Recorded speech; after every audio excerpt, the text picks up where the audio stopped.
विवेक Silas जी को भी चर्चा में शामिल करना है। विवेक जी, मैं आपके पास आती हूं। समाजवादी पार्टी ने 71 उम्मीदवार उतारे मध्य प्रदेश में। आपका अगर माना जाए समाजवादी पार्टी का गढ़ विंध्य, बुंदेलखंड और ग्वालियर चंबल, ये आपका गढ़ है। आप क्या वोट कटुआ या फिर खेल बिगाड़ू इसी में रह जाएगी समाजवादी पार्टी, या फिर कुछ किंग मेकर की भूमिका में भी आएगी? क्योंकि आप तो उंगली पकड़ना चाह रहे थे कांग्रेस की, लेकिन कांग्रेस ने तो आपको उंगली पकड़ाई नहीं। कैसे देखते हैं आप? देखिए दिव्या जी, जहां तक समाजवादी पार्टी की बात है, समाजवादी पार्टी आज पहली बार तो मध्य प्रदेश में चुनाव लड़ने नहीं जा रही है। हम पहले भी लड़ चुके हैं, कई दशकों से हम लड़ रहे हैं और हमारे वहां विधायक भी जीत के आ रहे हैं। हाँ, ये आपकी बात बिल्कुल सच है कि कांग्रेस से जो हमारी बातचीत चल रही थी वो दुर्भाग्यपूर्ण रही और वो पूरी नहीं हो पाई। हमको लगता है कहीं ना कहीं से जो कांग्रेस से हमारा जो एक्सपीरियंस है वो अच्छा नहीं रहा है मध्य प्रदेश में, क्योंकि हमको रुकने के लिए कहा गया था और कुछ सीटों के लिए भी वादे किए गए थे, लेकिन वो नहीं हो पाया। लेकिन उम्मीद यही करते हैं कि आने वाले समय में 2024 में we should say that we are keeping a finger crossed कि सब कुछ ठीक रहे। खैर फिलहाल अभी ये दोनों राज्यों की बात हो रही है। बम्पर मतदान आपके लिए कितना आशावादी है? आप किस तरह से देखते हैं बम्पर मतदान को, या महिलाओं के जो वोटिंग परसेंटेज लगातार बढ़ रहा है? देखिए, जैसे कि राजीव रंजन जी ने पहले भी कहा कि जो युवा हैं, जो 18 से 30 साल के बीच में है, आज वो बेरोजगार डिग्री लेके घूम रहे हैं सड़कों पे, जिसकी सीधे सीधे जिम्मेदार भारतीय जनता पार्टी और भारतीय जनता पार्टी के जुमले। वो जुमलेबाज पार्टी है, मैं इसको मानता हूं। बहुत जुमले दिए, पूरा देश जानता। 5 साल के बच्चे से भी सौरभ दुबे जी पूछिएगा तो बता देगा कौन कितना बड़ा जुमलेबाज है। भारतीय जनता पार्टी से बड़ा जुमलेबाज इतिहास में, हिंदुस्तान के इतिहास में कोई नहीं आया, ये जग जाहिर है। तो अब क्या होता है, 3 तारीख को समाजवादी पार्टी मजबूती से चुनाव लड़ी है और हमको पूरी उम्मीद है कि समाजवादी पार्टी अच्छे मतों से जीत के आएगी। वहां पर अच्छे खासे विधायक हमारे जीत के आएंगे और हम किंग मेकर की भूमिका जरूर निभाएंगे। लेकिन एक बात और मैं बता दूं, अगर हमको कांग्रेस और भारतीय जनता पार्टी के बीच में अगर चॉइस मिलेगी तो जब ये श्योर है कि हम इंडियन अलायंस का सम्मान करते हुए कांग्रेस के साथ जाएंगे। ठीक है विवेक जी। अच्छा राजू जी, काफी देर से आप कुछ कहना चाह रहे हैं, मुस्कुरा भी रहे हैं। जब सिद्धार्थ जी बोल रहे थे, सौरभ जी बोल रहे थे, क्या कहना चाह रहे हैं? और देखिए, समाजवादी पार्टी को तो दुख है कि आपने उन्हें उंगली नहीं पकड़ाई। देखिए, सबसे पहली बात मैं ये आपको कहना चाहता हूँ कि आप ये हमारे ऊपर अन्याय मत कीजिए। भाजपा के 2 प्रवक्ताओं को आप मत बुलाइए। सभी पार्टी का एक प्रवक्ता आप बुलाते हो, भाजपा के 2 प्रवक्ता को आप मत बुलाइए। ये एक दरखास्त है। दुबे जी ने एक्चुअली भाजपा का नाम लगाना चाहिए। वो खामखा राजकीय विश्लेषक बन रहे हैं।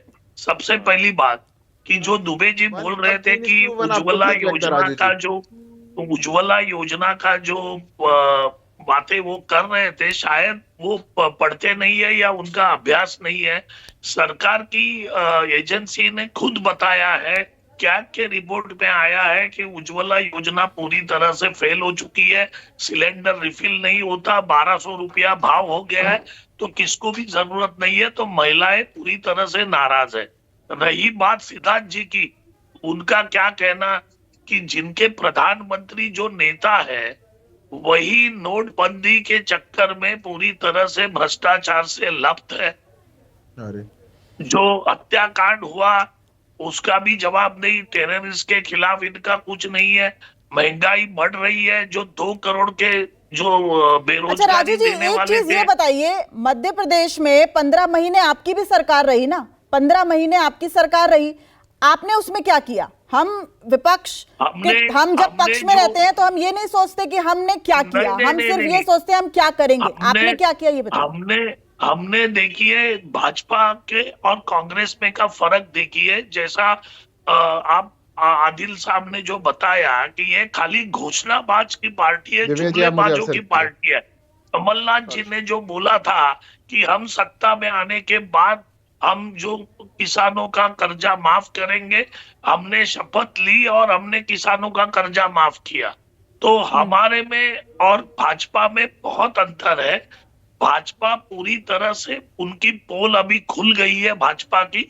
भाजपा इस देश के अंदर झूठ बोलने वाली जुमले देने वाली, गरीबों के खिलाफ काम करने वाली, दिव्या जी, आप अवसर दीजिए आदिवासी बोलने का। पीड़ित मजदूरों के खिलाफ काम करने ठीक वाली है पार्टी राजू जी, मेरे पास समय सिर्फ कम है, बातें एक बार करती मुझे है, सिद्धार्थ जी के पास काम भी के जाना है। काम- सिद्धार्थ जी जरा काम के बताइए, माध्यम कप्तान से के तौर पर ये एंट्री जीरो- तो शिवराज जी ने कर दी, लेकिन क्या शिवराज जी अगले कप्तान होंगे, इसकी कोई गारंटी है सिद्धार्थ जी?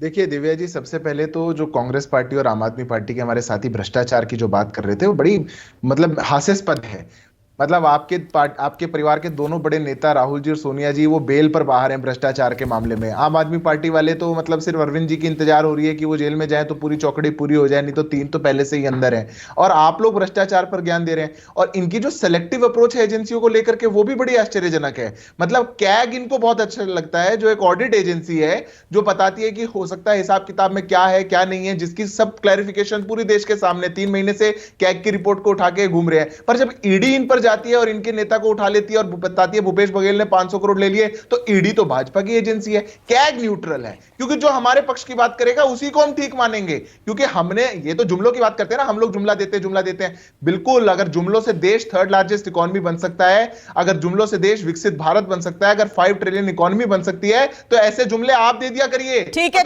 सिद्धार्थ, मुझे